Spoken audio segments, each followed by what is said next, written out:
ইরানের সঙ্গে লড়াইয়ের 7 দিনেই কি যুক্তরাষ্ট্রের অস্ত্র ভান্ডার শেষ? আন্তর্জাতিক গণমাধ্যমে এই খবর প্রকাশিত হওয়ার পর তোলপাড়ের সৃষ্টি হয়েছে। তবে শুধু যুক্তরাষ্ট্র নয়, ইরানও অস্ত্র নিয়ে টানাটানিতে পড়েছে বলে দাবি করা হচ্ছে। তাহলে যুদ্ধের ভবিষ্যৎ কি? ইরান, যুক্তরাষ্ট্র ও ইসরায়েলের মধ্যে চলমান সংঘাত যত দীর্ঘ হচ্ছে, ততই সামনে আসছে একটি গুরুত্বপূর্ণ প্রশ্ন: দুই পক্ষের অস্ত্র ভান্ডার ধীরে ধীরে কমে আসছে কিনা। যুদ্ধের ফল কেবল অস্ত্রের সংখ্যার উপর নির্ভর করে না ঠিকই, তবে অস্ত্রের মজুদ ও সরবরাহ যে একটি বড় বিষয়, তা নিয়ে এখন আলোচনা বাড়ছে। মার্কিন প্রেসিডেন্ট ডোনাল্ড ট্রাম্প দাবি করেছেন, যুক্তরাষ্ট্রের হাতে গুরুত্বপূর্ণ অস্ত্রের কার্যত অফুরান ভান্ডার রয়েছে। অন্যদিকে ইরানের প্রতিরক্ষা মন্ত্রণালয় বলছে, শত্রুকে প্রতিরোধ করার ক্ষেত্রে তাদের সক্ষমতা যুক্তরাষ্ট্র যেমন মনে করছে, বাস্তবে তা আরও বেশি। বিশ্লেষকদের মতে, যুদ্ধের শুরু থেকেই দুই পক্ষই উচ্চমাত্রায় হামলা চালিয়ে যাচ্ছে।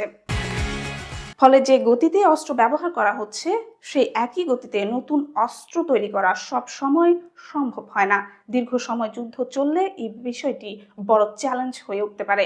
তেল আবিব ভিত্তিক একটি নিরাপত্তা গবেষণা প্রতিষ্ঠানের হিসাবে, যুক্তরাষ্ট্র ও ইসরায়েল ইতিমধ্যেই 2000-এরও বেশি হামলা চালিয়েছে।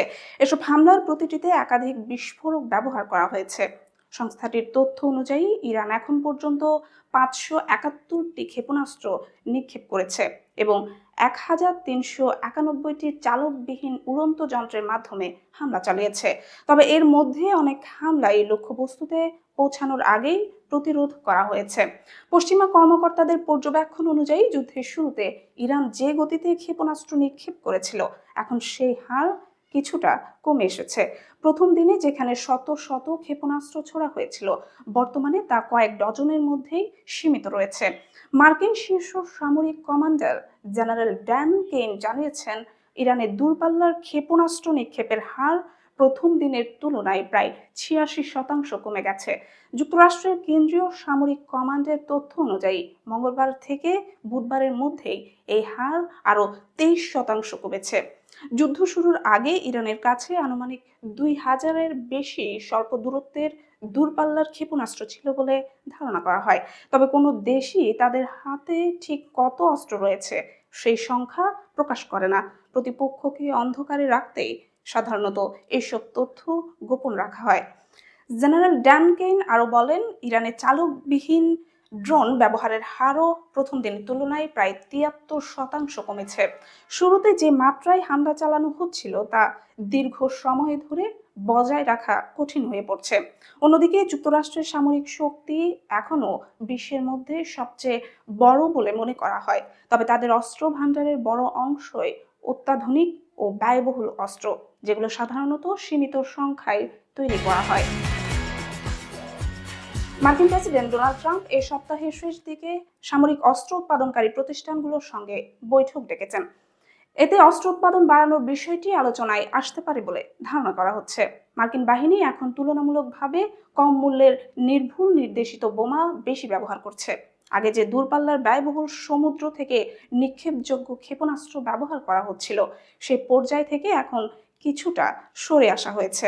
ওয়াশিংটন ভিত্তিক একটি কৌশলগত গবেষণা প্রতিষ্ঠানের সঙ্গে যুক্ত অবসরপ্রাপ্ত মার্কিন মেরিন কর্নেল মার্ক ক্যানসিয়ান বলেন, দূরপাল্লার প্রাথমিক হামলার পর যুক্তরাষ্ট্র এখন তুলনামূলক কম দামের অস্ত্র ব্যবহার করতে পারে। এতে দীর্ঘ সময় ধরে যুদ্ধ চালিয়ে যাওয়ার সুযোগ তৈরি হয়। তবে আকাশ প্রতিরক্ষা ব্যবস্থার ক্ষেত্রেও কিছু সীমাবদ্ধতা রয়েছে। প্যাট্রিয়ট নামের প্রতিরক্ষা ক্ষেপণাস্ত্রের চাহিদা যুক্তরাষ্ট্র ছাড়াও তাদের মিত্র দেশ এবং ইউক্রেনের কাছেও অনেক বেশি। একটি প্যাট্রিয়ট ক্ষেপণাস্ত্রের দাম প্রায় $40 লাখ বেশি। বিশ্লেষকদের ধারণা, যুক্তরাষ্ট্র বছরে প্রায় 700টি প্যাট্রিয়ট ক্ষেপণাস্ত্র তৈরি করতে পারে। বর্তমানে তাদের কাছে প্রায় 1600টি প্যাট্রিয়ট ক্ষেপণাস্ত্র রয়েছে বলে ধারণা করা হয়, যা সাম্প্রতিক সময়ে কিছুটা কমে এসেছে। বিশেষজ্ঞরা বলছেন, সংঘাত দীর্ঘ হলে দুই পক্ষের জন্যই একই মাত্রায় যুদ্ধ চালিয়ে যাওয়া কঠিন হয়ে পড়তে পারে। তবে যুক্তরাষ্ট্রের সামগ্রিক সামরিক শক্তি বিবেচনায় অনেক বিশ্লেষক মনে করেন, অস্ত্রের দিক থেকে তারা এখনও শক্ত অবস্থানেই রয়েছে।